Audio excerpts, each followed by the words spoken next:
Surprise! Dhotis and shirts nale Puma da. Puma Majestic Collections, premium dhotis and shirts.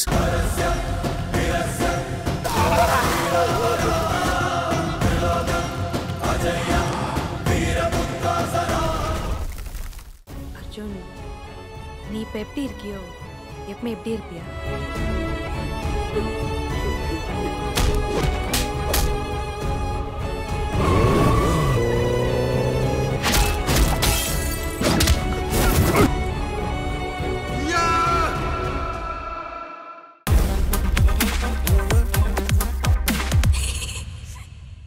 Holidays nale adu namma GT Holidays da. GT Holidays, South India's #1 travel brand. You know you are special when you're with GT Holidays.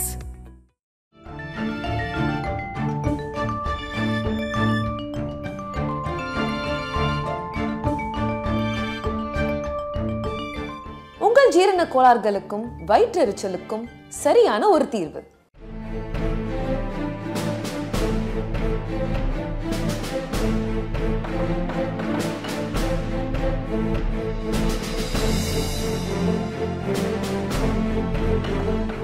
Kamal Haasan தக்லை படத்தை முடித்து ஏறக்குறைய 3-4 மாதங்கள் ஆயிடுச்சு.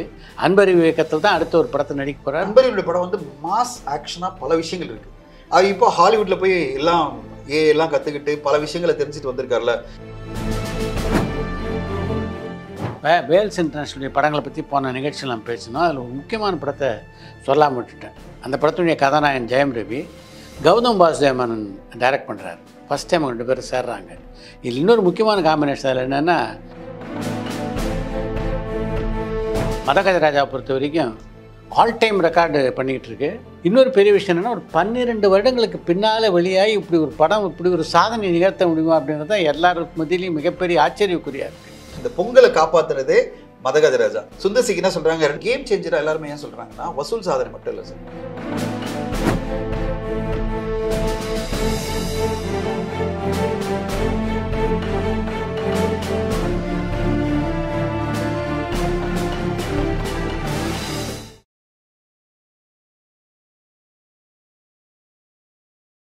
மதகஜ ராஜாவை பொறுத்த வரைக்கும் all time record பண்ணிக்கிட்டு இருக்கு.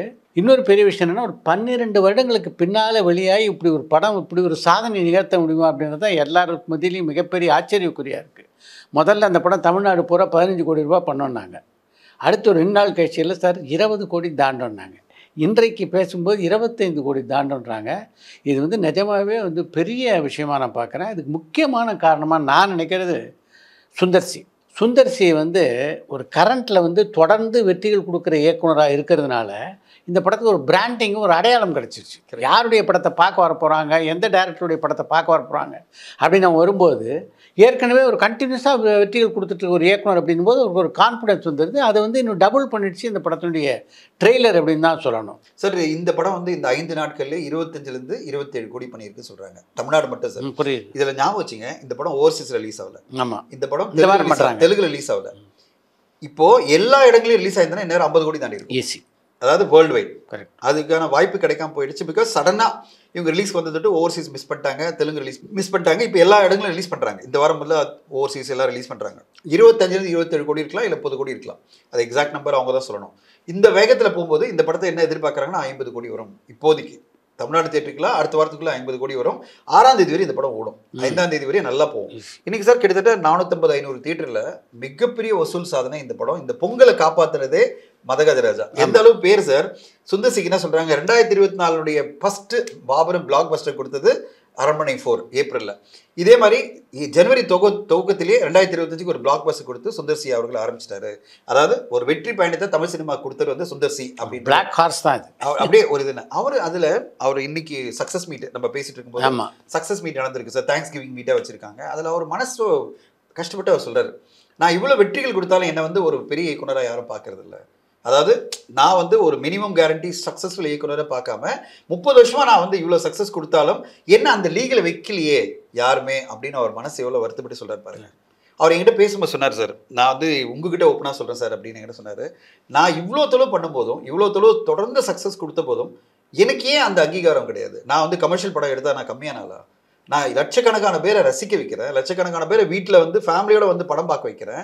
எனக்குன்னு ஒரு பெரிய டேலண்ட் இருக்குது. ஆனால் அந்த டேலண்ட்டை வந்து இங்கே இருக்கிற இண்டஸ்ட்ரியில் அவங்க என்ன அந்த லீகில் வைக்கிறதே இல்லை.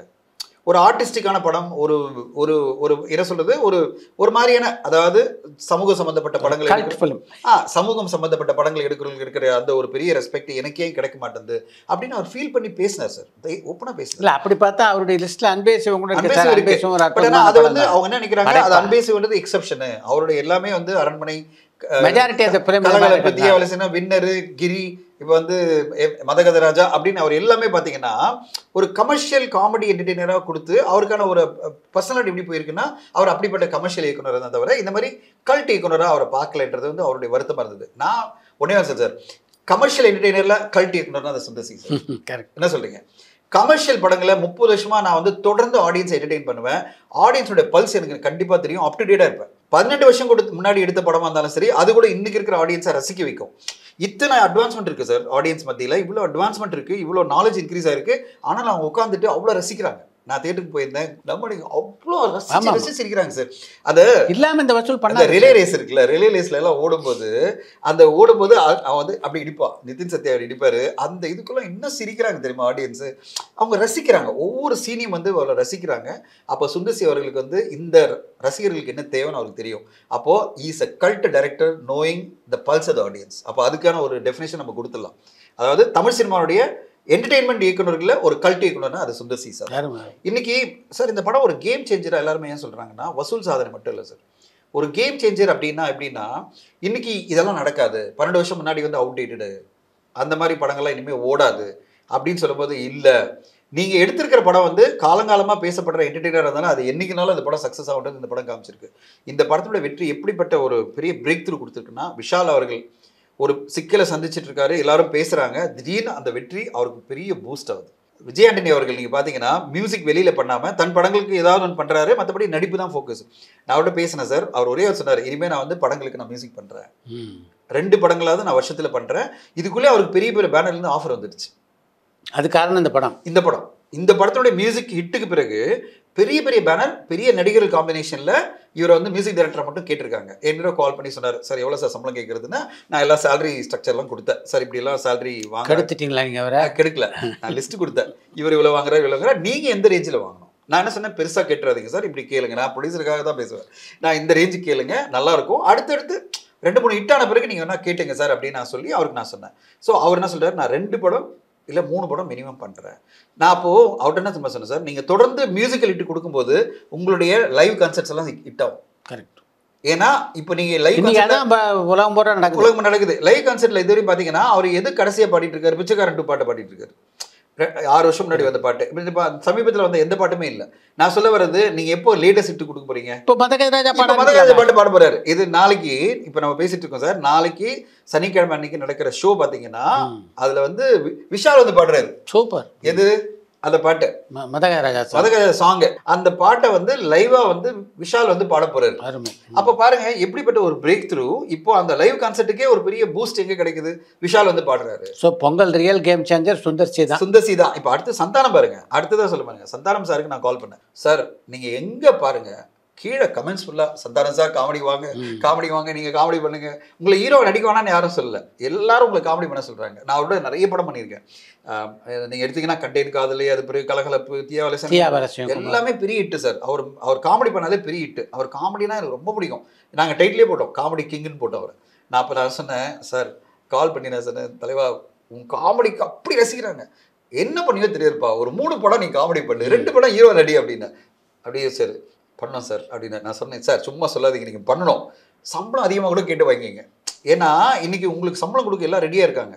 ஏன்னா உங்கள் காமெடி வந்தாலே படத்துக்கு இவ்வளோ பெரிய ரசிப்பு இருக்குது அப்படின்னா ஏன் கொடுக்க மாட்டாங்க? பெரிய நடிகர்கள் நடித்த படத்தில் உங்களுக்கான சம்பளம் கொடுக்க ரெடியாக இருப்பாங்க. நீங்கள் பண்ணுங்கள் சார். சரி சார், ஒரு 2-3 படம் ட்ரை பண்ணி பார்க்கலாம். இதுக்கிடையில் இன்னொரு செய்திகளும் நான் கேள்விப்பட்டேன், அவரும் ஆர்யாவும் சேர்ந்து ஒரு படம் பண்ணுறதா இருந்தாங்க. அந்த படம் இப்போ ஆர்யாவுக்கு பதிலாக ஜெயமரவியோட சேர்ந்து சந்தானம் பண்ண போகிறார். சந்தானம் பார்த்தீங்கன்னா விஷால் கூட சேர்ந்து ஒரு படம் பிளான் பண்ணிட்டு இருக்காங்க, ஜெயமரவி ஒன்று பண்ணிட்டு இருக்காங்க, ஆர்யா கூட பண்ணிட்டு இருக்காங்க.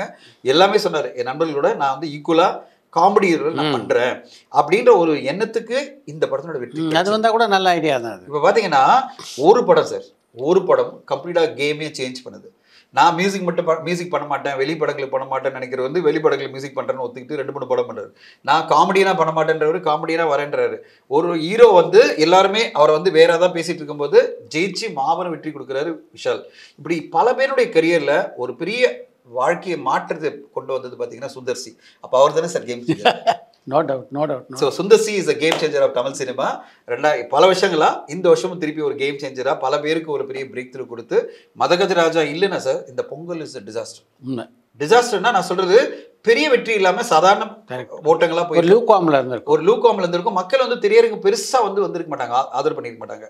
ஓரளவு இப்ப பாத்தீங்கன்னா இந்த பொங்கலுக்கு வந்த படங்கள்ல காதலி நேரமில்லை படமும் வணங்கானுக்கும் அதுக்கான ரெஸ்பான்ஸ் இருந்தது, அந்தந்த டார்கெட் ஆடியன்ஸ்க்கான ரெஸ்பான்ஸ் இருந்தது. ஆனா அது வந்து is not sufficient for Pongal கலெக்ஷனுக்கு. பொங்கல் கலெக்ஷன்ல நம்மளுக்கு என்ன எதிர்பார்ப்போம்? இந்த ஒரு 10 நாள்ல 100 கோடி 150 கோடி வரணும்னு எதிர்பார்ப்போம்ல. அது இந்த படம் வந்து தொட்டு எல்லா படங்களும் சேர்ந்து இப்போ காதல் நேரமில்லை ஏ சென்ட்ரல் நல்ல ரெஸ்பான்ஸ் இருக்கு. வணங்கான் படத்துக்கான ரெஸ்பான்ஸ் வந்து அந்த ரசிகர்கள் மத்தியில நல்லா இருக்கு. இப்போ எல்லாமே சேர்ந்து வரும்போது ஒரு வெற்றிகரமான ஒரு பொங்கலா மாறினதுக்கு காரணமே மதகஜராஜா. வேல்ஸ் இன்டர்நேஷனல் படங்களை பற்றி போன நிகழ்ச்சியில் நான் பேசினோம். அதில் ஒரு முக்கியமான படத்தை சொல்லாமல் விட்டுட்டேன். அந்த படத்துடைய கதாநாயகன் ஜெயம் ரவி, கௌதம் வாசுதேவன் டைரக்ட் பண்ணுறாரு. ஃபஸ்ட் டைம் 2 பேரும் சேர்றாங்க.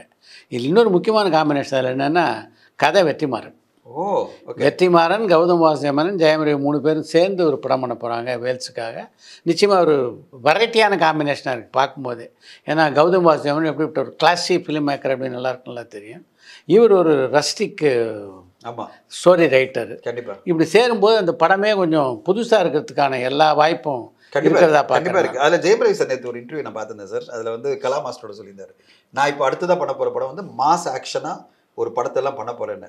எனக்கு நீங்க சொல்றபடி பார்த்தா இது வந்து ஒரு மாஸ் ஆக்ஷனா. கௌதம் மேனன் சார் நினைச்சாலே ஒரு காக்க ஒரு வேட்டையாடு விளையாடு எல்லாம் பாத்தீங்கன்னா அவருடைய மாஸ் ஆக்ஷன்லாம் பின்னும். ஆமா, அந்த மாதிரி ஒரு படமா வந்து வச்சிங்களேன். கௌதம் மேனனுடைய மாஸ் ஆக்ஷன் சீக்வன்ஸோட ரவி மோகன் அவர்கள் எதிர்பார்க்கிற அந்த மாஸ் ஆக்ஷனோட வரும்போது கண்டிப்பா ஒரு மாபெரும் என்ன சொல்றது ஒரு பெரிய படைப்பா தான் வரும்னு நான் எதிர்பார்க்கிறேன். அதுவும் வேல்ஸ் இன்டர்நேஷனல் பட்ஜெட்டை பத்தி காம்ப்ரமைஸா பண்ணுவாங்க சார். இந்த நேரத்தில் நம்ம கௌதம் மேனன் பத்தி எல்லாம் பேச சொல்லிடுவேன். திருப்பு சொன்ன சார் நான் பேசியிருந்தேன். இதெல்லாம் ஒரு சூத்திரதாரியா ஆரம்பிச்சது அவர் தானே. நான் கால் பண்ணி மதகஜராஜா வெற்றிக்கு அவருக்கும் வாழ்த்து சொல்லும்போது அவர் சொன்னார், தனஞ்சயன் அடுத்த லிஸ்ட் ஒரு இன்டர்வியூல சொல்லியிருந்தேன், அதை சொல்லி எனக்கு அப்படின்னாரு. நான் அதை லிஸ்ட் சொன்னேன். சார் கண்டிப்பா நீங்க வந்து துருவ நட்சத்திர படத்தை வெளில கொண்டு வந்துருங்க. அடுத்து வந்து நரகாசுரன் படத்தை கொண்டு வந்துருங்க. சர்வசுந்தரன் ஒரு படம் வந்து சந்தான சார் நடிப்புல ரொம்ப அருமையா இருக்கும். யங் மங்சன் படம் வந்து பிரபுதேவா அண்ட் ஆர்ஜே பாலேதான் நடிச்சிருக்காங்க. அந்த படத்தை நான் பார்த்தேன். ஒரு என்டர்டெய்னிங்கான படம். அது இது மாதிரி காமெடி டிஞ்சுள்ள படம்.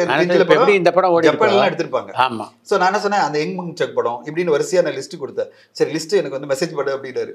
இப்போ அவங்க ஃபெடரேஷனே சார் இப்போ அவங்க என்ன டிசைட் பண்ணிட்டாங்க, இந்த படங்கள்ல நம்ம இன்வெஸ்ட் பண்ண தொகை எல்லாம் எப்படி வெளில வரும். அது இன்னொரு படம் முக்கியமான படம் விஜய் சேதுபதியுடைய இடம்பொருள். அது விஜய் சேதுபதி விஷ்ணு விஷால். ஆமா, அவங்க யங் மங்சனை பொறுத்த வரைக்கும் அந்த படத்துக்கு என்ன ப்ளஸ் பாயிண்ட்னா சார், எந்த சீசன்ல வேணா வரலாம் அந்த படம். ஏன்னா அந்த படத்துடைய பேக்ட்ராப் இருக்கு பாருங்க, புது பேக்ட்ராப். இப்போ சமகாலத்து கதை கிடையாது. சரி, அதனால அதுவே அதுக்கு பிளஸ். கரெக்ட். பெரிய பெரிய பேனர் எடுத்த படம்லாம் நீங்க பயப்பட தேவையில்லை. இப்போ சுமோன்ற படத்தை வந்து வேல்ஸ் இன்டர்நேஷனல் அவங்க எப்பனா ரிலீஸ் பண்ணுவாங்க. ஆனா இந்த யங் மங்சன் மாதிரி இண்டிபெண்டன்ட் தயாரிப்பாளர்கள் எடுத்த படம், அதே மாதிரி நீங்க வந்து துருவ நட்சத்திரம் பாத்தீங்கன்னா இண்டிபெண்டா அவங்க வந்து ஒன்றாக என்டர்டைன்மெண்ட்ல எடுத்தாங்க. இப்படி எல்லா படமும் பாத்தீங்கன்னா இண்டிபெண்டன்ட் படங்கள் தான். சர்வசுந்தரம் பாத்தீங்கன்னா ஒரு இண்டிபெண்டன்ட் ப்ரொடியூசர் தான். அதே மாதிரி வந்து பாத்தீங்கன்னா நான் சொன்ன அறிவழகன் டைரக்ஷன்ல படம் வந்து பார்டர் ரொம்ப நல்ல படம், அதுவும் நிறைய டாக் இருந்த படம். ஸோ அந்த படம் வந்து அருணுஜய் நடிப்பில். இப்படி நான் என்ன சொன்னேன், எதெல்லாம் ஒரு 2 வருஷம் 4 வருஷம் ஸ்டக்காக இருக்கும் அந்த படங்களை வெளில கொண்டு வந்துருங்க. இந்த படத்தோட வெற்றி வந்து ஒரு டாக் வந்துடும். இப்போ anymore people will not talk sir. அதாவது 2 வருஷம் பழசாயிடுச்சு படம், 4 வருஷம் பழசாயிடுச்சு சொல்ல மாட்டாங்க. படம் நல்லா இருந்தால் பரவாயில்ல ஓடிடும் அப்படின்னு நினைப்பாங்க. அது வந்து மதகஜராஜா வந்து ஒரு பெர்செப்ஷனே மாத்திடுச்சு. பழைய படம்லாம் கிடையாது. படம் என்டர்டெய்னிங்காக இருக்கா, ஜாலியாக இருக்கா, நம்மளை வந்து இன்றைக்கும் நம்மளை ரசிக்க வைக்கதா, நம்ம அந்த படத்தை பார்த்துருவோன்றதுக்கு தான் இந்த படம் வந்து ஒரு கேம் சேஞ்சராக நான் சொல்கிறது. சுந்தர்சி ஒரு கேம் சேஞ்சர் தான். இந்த படத்தோட வெற்றி வந்து ஒரு கேம் சேஞ்சராக பல படங்கள் வரப்போது தமிழ் சினிமாவில்.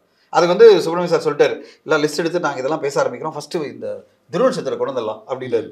ஸோ எனக்கு தெரிஞ்சு அந்த படம் வெகு விரைவில் அதுக்கான முயற்சிகள் தான் போயிட்டு இருக்கு. நேற்றுக்கு விஜய் சேதுபதி அவர்களுடைய பிறந்தநாள், கேள்விப்பட்டீங்களா? அவருடைய 2 படத்தினுடைய லுக் வந்தது. ஒன்று வந்து ஏஸ் அப்படின்ற படம், அந்த படத்தினுடைய லுக் வந்து மலேசியாவில் எடுக்கப்பட்ட படம். அது பார்க்கும்போதே வேற ஒரு ஸ்டைலிஷான, அதாவது லுங்கி கட்டிட்டு ஒருத்தர் போறாரு, லுங்கியோ வேஷ்டி மாதிரி ஒன்று கட்டிட்டு மலேசியா போறாரு. ஆனால் அங்கிருந்து பார்த்தீங்கன்னா அவர் எப்படி எல்லாம் மாற்றங்கள் வருதுன்னு சொல்லிட்டு ரொம்ப அழகாக அந்த இதில் வந்தது. ட்ரெயின் எனக்கு ரொம்ப பிடிச்சிருந்தது. தானசரனுடைய தயாரிப்பில் மிஷ்கினுடைய இது 2 படத்துடைய படப்பிடிப்பும் முழுமையாக முடிஞ்சிச்சு. இப்போ பார்த்தீங்கன்னா 2 படமும் வந்து வெகு விரைவில் வரப்போகுது. ஆமாம். ஸோ அதுக்கான ஒரு மிஷ்கின் சாரோட இயக்கத்தில் அங்கே ஒன்றுனா இங்கே ஒரு படம் வந்து இவருடைய நண்பர் எடுத்திருக்காரு.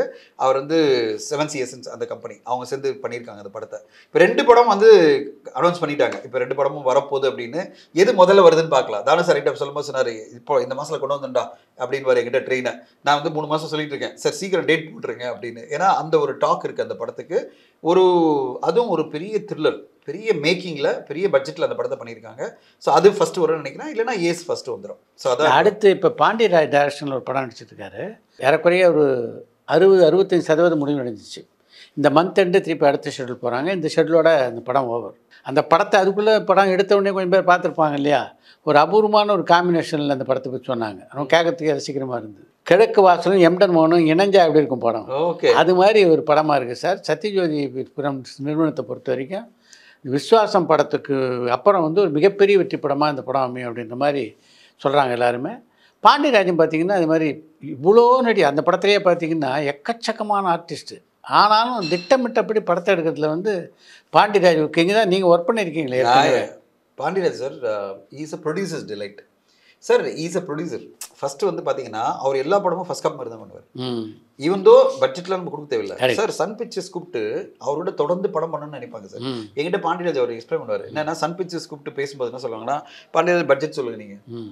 அது பிறகு உட்காந்து நெகோசியேஷன் போயிட்டே இருக்கும். இவர் ஒரு பட்ஜெட் சொல்லுவார், அவங்க பட்ஜெட் சொல்லுவாங்க. கடைசியில் பட்ஜெட் ஃபைனலைஸ் ஆச்சு வச்சிங்களேன். அது பிறகு சன் பிக்சர்ஸ் கேள்வியே கேட்க மாட்டாங்க, பணத்தை கொடுத்துட்டே இருப்பாங்க. கரெக்டாக பட்ஜெட்டில் முடிப்பார். அந்த ப்ரொடக்ஷன் பட்ஜெட் என்னவோ சார், நடிகர்கள் சம்பளத்தில் அவங்க நெகோசியேட் பண்ணுவாங்க. நடிகர்கள் தொழில்நுட்ப கலைஞர்களுடைய சம்பளத்தை வந்து சன் பிக்சர்ஸ் நெகோசியேட் பண்ணுவாங்க. சூர்யா சார் படம்லாம் பண்ணார்ல, அது முன்னாடி வந்து சிவகார்த்திகேயன் படம்லாம் பண்ணார்ல சன் பிக்சர்ஸ்க்கு.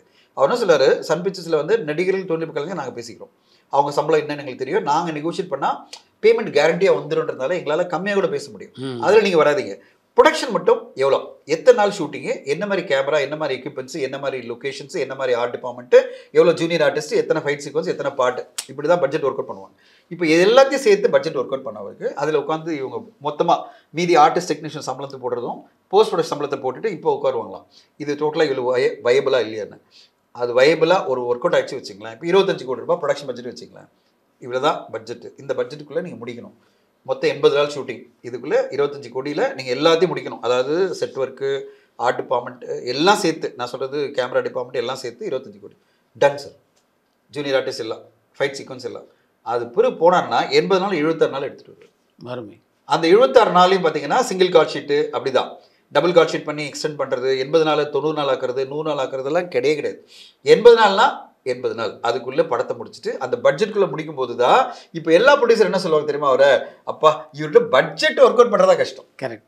நாங்கள் ஒரு படத்தை பேசினேன் சார், அது விஷால் அவர்களும் இவரும் சேர்ந்து பண்ணுற படத்துக்கு. நானும் அந்த படத்தை நெகோசியேஷனில் இருந்தேன் ஸ்டுடியோகிரியில். அந்த படத்துக்காக பேசும்போது அவர் ரொம்ப தெளிவாக, எனக்கு இந்த பட்ஜெட் கம்மியாக இந்த படத்தை நான் பண்ண முடியும், ஆனால் அதுக்கு ஆர்குமெண்ட்டே 2 மாதம் போயிட்டு இருந்தது. என்ன சும்மா ஆரம்பிக்கலாம்னு சொல்லிட்டு போகாமல், அதுதான் சார். அவர் டேரக்டராக எங்கே சிறப்பாக இருக்காருன்னா பாண்டியராஜ் பொறுத்தவரை, ஏன் எல்லா ப்ரொடியூசரும் அவரோட பயணிக்கணும்னு ஆசைப்படுறாங்கன்னா, அவர் பட்ஜெட்டில் ஆர்குமெண்ட்டே இருப்பார். எனக்கு இந்த பட்ஜெட் வேணும், ஏன்னா இந்த செட் ஒர்க்கெல்லாம் காம்ப்ரமைஸ் பண்ண முடியாது, நான் வந்து இதுலலாம் மார்ஜின் எதிர்பார்க்கல, எனக்கு எதுவும் யாரும் கொடுக்க போகிறதில்ல, நான் இது டைட்டான பட்ஜெட்டில் ஒரு படத்தை எடுத்து கொடுக்கணும்னு ஆசைப்படல. ஒரு சில கேரக்டர்ஸ் இருக்காங்க, நீங்கள் எவ்வளோ பட்ஜெட் கம்மியாக சொன்னாலும் ஒத்துட்டு ஆரம்பிச்சு அது கடைசியில் பார்த்தீங்கன்னா அது அப்படி இத்தனையே போகும் சார். 80 நாள் இல்லாமல் சார், 80 நாள் அவர் 90 நாள் பண்ணால் நம்ம ஒன்றும் சண்டை போட போகிறது இல்லை. 85 நாள் பண்ணாலும் முதல்ல ஒரு தெளிவு இருக்கணும்னு நினைக்கிறேன். என்ன சொல்லுவார் தெரியுமா சார், எங்கிட்ட அந்த பேசும்போது சொன்னார், சார் என்னால் கெட்ட பேர்லாம் வாங்க முடியாது, எனக்கு நீங்க இந்த பட்ஜெட்டை ஒத்துக்கலன்னா நான் படமே போடல அப்படின்னு சொல்றாரு. இந்த ப்ரொடக்ஷன் பட்ஜெட்டை ஒத்துங்க, நீங்க சம்பளத்தை யாருக்காவது கொடுங்க. அது மாதிரி எனக்கு தெரிஞ்ச ஒரு 2-3 கம்பெனிலேருந்து பேக் அவுட் பண்ணிருக்காரு. அப்படியே அவர் பண்ணியிருக்காரு. அவர் தெளிவாக சொன்னார் சார் என்கிட்ட. நான் வந்து இப்போ எனக்கு ஒரு பட்ஜெட் வந்து சார் கொடுத்துருந்தார், ஞானவேல் சார் கொடுத்தாரு. நான் போய் அவர்கிட்ட உட்காந்து பேசுகிறேன். அவர் தெளிவாக சொன்னார், சார் இந்த பட்ஜெட்டில் என்னால் பண்ண முடியாது, எனக்கு இந்த படத்தினுடைய மிக முக்கியமான விஷயமே செட் ஒர்க்கும் ஆக்ஷன் சீக்வன்ஸும். இந்த பட்ஜெட்டில் நான் போனேன்னா இதை காம்ப்ரமைஸ் பண்ணிடுவேன், எனக்கு இதெல்லாம் வேணும், இதெல்லாம் இருந்தால் தான் இந்த படம் கதை செமையாக வரும். கரெக்ட். ஸோ என்னால் இது பண்ண முடியாது சார் அப்படின்னாரு. இப்போ 2 பேருக்கு மத்தியில் நான் வந்து நெகோஷியேட் பண்ணி எப்படியாவது கொண்டு வரணும்னு ட்ரை பண்ணுறேன். அப்போ நான் ஞானவேல் சார்ட்ட சொன்னேன், சார் பாண்டியராஜ் சார் வந்து மற்ற டேரக்டர் மாதிரி கிடையாது. நீங்கள் வந்து ப்ரொடியூசர் சொல்கிறாரு, ஓகே 10 கோடியில் முடிச்சிக்கலாம், டன் சார், போயிட்டு சைன் பண்ணிட்டு போயிட்டு அப்புறம் 10 கோடி எக்ஸாஸ்ட் பண்ணிட்டு தலைவா இன்னொரு 4 கோடி கொடு, 2 கோடி கொடு, தான் இருக்கு. இப்போ நம்மள என்ன பண்ண முடியும், 10 கோடி செலவு பண்ணியாச்சுன்னு சொல்லிட்டு அப்படியெல்லாம் பாண்டியராஜ் பண்ண மாட்டார் சார். இன்னைக்கு பெரிய லெவலில் அவர் பேர் இருக்குன்னா அதுதான் காரணம். எல்லாரும் என்ன சொல்லுவாங்க, 15 கோடினா 15 கோடி, 80 நாள்னா 80 நாள், ஓகே 15 கோடி கீழே 10 லட்சம் கம்மியாகாம தவிர 15 கோடி கூட போகுது. அப்படி கூட போகுதுன்னு ஒரு படத்தில் நடந்தது சார். அப்போ என்ன பண்ணாரு, இவர் போய் சொல்லியிருக்காரு, சார் நீங்கள் பட்ஜெட் கொடுத்தீங்கன்னா நான் இப்படி எடுக்கிறேன், இல்லைனா இப்படி எடுத்து இதுல முடிச்சிடுறேன் அப்படின்னு. இப்போ ப்ரொடியூசராக உட்காந்து திங்க் பண்ணுறாங்க, இது சொல்கிறது நல்லா இருக்கு, இதே மிஸ் பண்ணணும். ஏன்னா ஒரிஜினல் கதையில் இது சொல்லலை, ஆனால் படமாக எடுக்கும்போது எனக்கு இது தேவைப்படுது, இது இருந்தால் நல்லா இருக்கும், நல்லா உங்கள் சாய்ஸ். இல்லைன்னா சார் படத்தை முடிச்சிடுறேன், காப்பி முடிச்சிடுறேன் அப்படின்னா இப்போ ப்ரொடியூசர் சேர்ந்து ஒரு படத்துக்கு டிசைட் பண்ணியிருக்காங்க, இல்லை நீ காம்ப்ரமைஸ் பண்ணாதீங்க, அதுக்குன்னு 75 lakhs வரேன்னா கொடுத்துட்றோம், நீங்கள் எடுத்து முடிச்சிருங்க அப்படின்னு அவர் பண்ணியிருக்காரு. இது ஏன் இவ்வளோ நான் டீட்டெயிலாக சொல்கிறேன்னா அவரை ப்ரைஸ் பண்ணுறதுக்காக மட்டும் சொல்ல, பல இயக்குநர்களுக்கு இது ஒரு பெரிய விஷயமா இருக்குன்னு தான் சொல்கிறேன். பாண்டியராஜ் ஒரு அப்ரோச் எப்படின்னா, ஒரு ப்ரொடியூசர்கிட்ட பேசும்போது டிரான்ஸ்பரண்ட்டாக ஆனஸ்ட்டாக, சார் இந்த பட்ஜெட்லாம் என்னால் பண்ண முடியாது, நம்பர் ஆஃப் டேஸ் இருந்தாலும் சரி, பட்ஜெட் இருந்தாலும் இதுக்கு ஓகேனா நம்ம பண்ணுவோம், இல்லைன்னா என்னை விட்டுருங்க, நான் ஒன்லி சம்பளம் மட்டும் வாங்கிட்டு போகிறேன், டைரக்டர் கிடையாது, நான் பொறுப்பாக நீங்கள் ஒரு டார்கெட் வச்சிருக்கிற பட்ஜெட்டுக்குள்ளே இந்த படத்தை முடிச்சு கொடுத்தா தான் உங்களுக்கு கமர்ஷியலாக சக்ஸஸ் ஆகும். அப்போ நான் உங்களை இழுத்து போட்டு அப்புறம் பட்ஜெட்டை கூட்டிகிட்டே போனேன்னா நீங்கள் என்ன காலங்காலமாக பேசிட்டே இருப்பீங்க, என் பட்ஜெட் இழுத்து விட்டுட்டு என்னை மொத்தமாக காலி பண்ணிட்டாருன்னு. அதை நான் பண்ண மாட்டேன் அப்படின்னு தான் பாண்டியராஜ் இன்னைக்கு வரையும் மிக சிறப்பான ஒரு இயக்குனராக அப்படி போயிட்டு இருக்காரு. சுந்தர் சி சார் 30 வருஷத்துலேருந்து பண்ணிட்டு இருக்காரு சார். ஆமாம், சுந்தர் சி சார் நான் அவரோட ட்ராவல் பண்ணும்போது நான் பார்த்துருக்கேன் சார், பட்ஜெட் கூட போனாலும் அவர் கையிலேருந்து போடுவார். கலகலப்பு படம் நாங்கள் எடுக்க போது சார், நாங்கள் ஒரு பட்ஜெட் ஃபைனலைஸ் பண்ணிட்டோம், படம் நல்லா வந்துட்டு இருக்கும்போது என்கிட்ட சொன்னார், ஷூட்டிங்கில் நான் இருக்கேன் சார், ஷூட்டிங்கில் என்கிட்ட காரைக்குடியில் உட்காந்துருக்கோம், கும்பகோணம் காரைக்குடியெல்லாம் ஷூட் பண்ணுறோம். அப்போ என்னை கூப்பிட்டு சொன்னார், சார் இந்த சீக்வன்ஸ் நான் இப்படி பிளான் பண்ணல கதையில், ஆனால் இதெல்லாம் எடுத்தால் தான் நல்லா வரும்னு தோணுது, ஆனால் ஒரு 30-40 lakhs எக்ஸ்ட்ரா வரும் போல இருக்குது, என்ன பண்ணுறது தெரியல அப்படின்னாரு. நான் கேட்டுக்கிட்டு நைட்டு உங்கள்கிட்ட பேசுகிறேன். அப்போ நான் எங்கள் எம்டி கிட்ட நான் பேசும்போது எம்டி சொன்னார், இல்லை நம்ம ஃபஸ்ட் டைம் பண்ணுறோம், அவர் பண்ண சொல்லு, நாளைக்கு சக்ஸஸ் ஆகும்போது பார்த்துக்கலாம் அப்படின்னு சொன்னோடனே, அதாவது நம்ம கொடுக்க முடியாது, பண்ண சொல்லி பார்த்துக்கலாம். நான் குவைட்டாக சொன்னேன், சார் கொஞ்சம் சிக்கல், ஏன்னா நம்ம ஃபஸ்ட் டைம் ட்ராவல் பண்ணுறோம், நீங்களும் ஒரு 5-6 வருஷம் கழிச்சு டைரக்டராக வரீங்க, ஆனால் இந்த பட்ஜெட் எக்ஸ்ட்ரா பண்ண முடியாதுன்னு சொன்னபோது, பரவாயில்ல சார் நானே என் கையில் காசு போட்டு நான் பண்ணிக்கிறேன் அப்படிதான் பண்ணார். அருமை, அவர் கையிலேருந்து காசு போட்டு பண்ணார். ஆனால் படம் பிளாக் பஸ்டர் ஆகி நாங்களே அவருக்கு நிறைய கொடுத்தோம், அது வேறு விஷயம். நான் எதுக்கு சொல்ல வரேன்னா, அப்படிதான் இருப்பார் சுந்தர் சி சார். பட்ஜெட்டுனா பட்ஜெட், இந்த சப்ஜெக்ட்டுக்கு இந்த பட்ஜெட்டு இதுதான், காம்ப்ரமைஸே பண்ணக்கூடாது, ப்ரொடியூசரை காப்பாற்றணும், இதுதான் பாண்டியராஜனுடைய மந்திரம். சுந்தர் சி சார் எப்படி ஒரு லெஜெண்டாக 30 வருஷம் இருக்காரோ, அதே மாதிரி பாண்டியராஜ் இருக்கிறது தான் இன்னைக்கு இவங்களுக்குலாம் லாங்கிவிட்டி இருக்குது. எல்லா ப்ரொடியூசரும் இவங்க கூட பயணிக்கணும் ஆசைப்படுறதே இப்படி தான். எல்லா இயக்குனரும் இப்படி இருந்துட்டா சார் சினிமா ரொம்ப ஆரோக்கியமாக இருக்கும்னு தான் என்னோட பாயிண்ட். சினிமா ஆரோக்கியமாக எப்படி இருக்கும்னா, நான் ஒரு ப்ரொடியூசர் ஒரு டைரக்டர் நம்பி போகிற வச்சிங்களேன், நான் பயப்படுறது இல்லை. கரெக்ட், அந்த பட்ஜெட்டில் இந்த படம் முடிஞ்சிடும். அப்போது அந்த பட்ஜெட்டுக்கு கமிட்டடாக 2 பேர் இருக்கும், ஒருத்தர் ப்ரொடியூசர் இன்னொருத்தர் டைரக்டர். அப்போ 2 பேருமே பயணிக்கும் போது என்ன ஒன்றா மாடிஃபிகேஷன் பண்ணிகிட்டே இருப்பாங்க, தொடர்ந்து இதை கம்மி பண்ணிக்கலாம், அதை கம்மி பண்ணிக்கலாம், நம்ம பட்ஜெட்டுக்குள்ளே படத்தை முடிக்கணும்னு வரும்போது தயாரிப்பாளரை ஓரளவு சேவ் பண்ண முடியும். அதுதான் சினிமானுடைய தாரக மந்திரமாக நான் பார்க்குறேன். கமல்ஹாசன் தக்லை படத்தை முடித்து ஏறக்குறைய 3-4 மாதங்கள் ஆயிடுச்சு. ஆனால் அடுத்த கமல்ஹாசன் படம் எப்போ அப்படின்றது கமல்ஹாசன் ரசிகர்கள் எல்லாருடைய கேள்வியுமாக இருக்குது.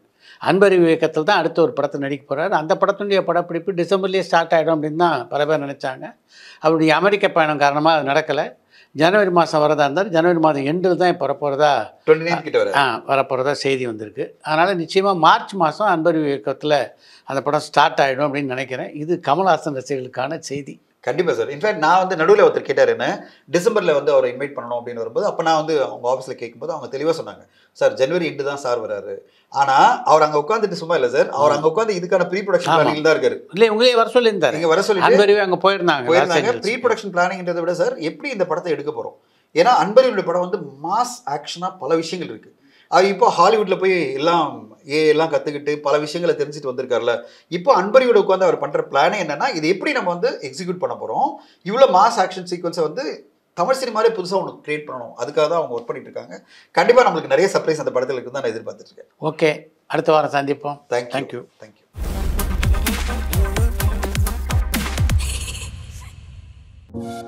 பரபரப்பான சினிமா செய்திகள், நட்சத்திரங்களின் பேட்டிகள், சினிமா வரலாறு ஆகியவற்றை பார்க்கவும் படிக்கவும் உங்களுக்கான இணையதளம் tourantalkies.co.